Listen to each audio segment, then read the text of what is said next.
महाराज ये प्रश्न हम इसलिए कर रहे हैं, काफियों का ये प्रश्न है। आज के वैवाहिक जीवन में दो पहलुओं में से एक माता पिता, दूसरी धर्मपत्नी, दोनों को साथ साथ लेकर भजन करना सुसाध्य नहीं हो पा रहा महाराज जी। मन की स्थिरता बार बार टूट जाती है, है दुख बड़ा उत्पन्न हो कठिन जाता है। कठिन विषय है बच्चा। बढ़िया बात है, क्योंकि आजकल के जो बच्चियां हैं और बच्चे हैं वो बॉयफ्रेंड और गर्लफ्रेंड की बीमारी से बीमार आए हैं। साफ बातें हैं। अब व्यभिचार प्रवृत्ति से युक्त होते हैं। अब उनको बड़े बूढ़ों के आगे झुकना, उनकी सेवा करना उनको पसंद नहीं आता। उनको ये पसंद आता है कि हमारा दूल्हा होटल से भोजन लावे, हम खावें और मनमानी आचरण करें। उनको बड़े बूढ़ों की सेवा करें। उनको ये सत्संग अच्छा नहीं लगेगा। तो ये तो आपके भाग्य हैं कि आप यहाँ पूछने आए हो। नहीं, आज के नए बच्चे और नए बच्चियां, ये जो गर्लफ्रेंड बॉयफ्रेंड और लिव इन रिलेशन ये जो चल रहा है ना, ये बुद्धि को भ्रष्ट करने वाला है। गंदे आचरणों से बुद्धि भ्रष्ट होती है, और जिसकी बुद्धि भ्रष्ट होती है वो बड़े बूढ़ों की आराधना नहीं करता। पक्का समझ लेना। उसके लिए बड़े बूढ़े ऐसे कबाड़ की तरह दिखाई देते हैं कि ये बोझा है हमारे लिए, मरे जल्दी तो हम। पर बच्चा, तुम्हारी बुद्धि कहीं ना कहीं शुद्ध है तो आप अपने माता पिता का त्याग मत करना।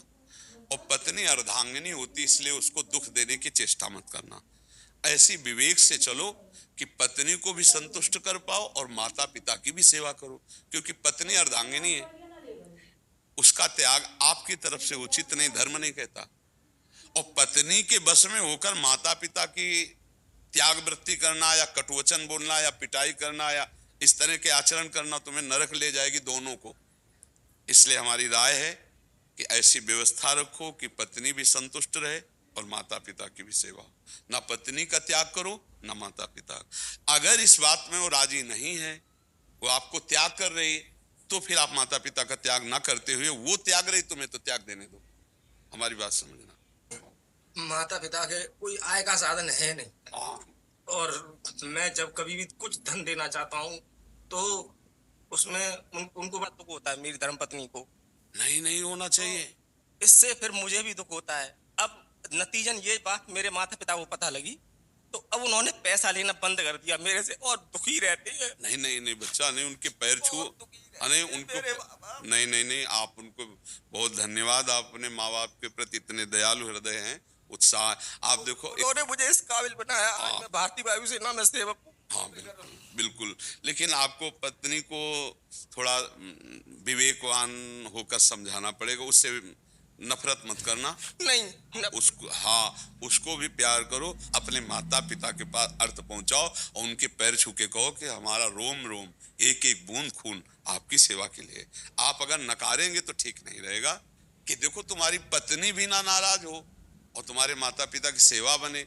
इसके लिए थोड़ी बेईमानी करो अपनी पेमेंट से। यद्यपि वो ईमानदारी है कि जैसे पत्नी का अधिकार आपके धन पर है, ऐसे माता पिता का भी अधिकार, क्योंकि माता पिता के संयोग से शरीर पुष्ट हुआ है और पत्नी उसी शरीर का भोग कर रही, तो माता पिता का अधिकार प्रथम है। तो हम बेईमानी इसलिए कह रहे कि झगड़ा ना हो, लेकिन परस्पर थोड़ा इतना अनुशासन तो होना चाहिए। वो ये नहीं समझती कि माँ बाप ने पैदा किया, इसका अधिकार है माता पिता की सेवा करना। अब तुम जो पूरी पेमेंट पाते हो केवल पत्नी को ही दे दो, ये अधर्म है।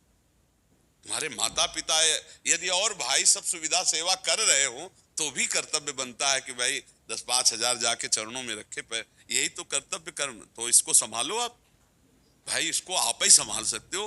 पत्नी को प्यार दुलार और ज्ञान के द्वारा संभालिए, उसको समझाइए कि अच्छा ठीक है, आज तुम कर लो हमारे माँ बाप के साथ, और हमारे तुम्हारे से जो संतान पैदा होगी वो हमारा तुम्हारा ऐसा ही स्वागत करेगी कि उसकी बहू आएगी और वो कहेगी चवन्नी नहीं देना। तब बोलो तुम्हारी दुर्दशा क्या होगी, जब उठने लायक नहीं रहोगे। पैसा सब कुछ थोड़ी होता है। माता पिता की एक अवस्था आती कि उठने लायक नहीं होते, वृद्ध शरीर, उस समय सेवा की आवश्यकता होती।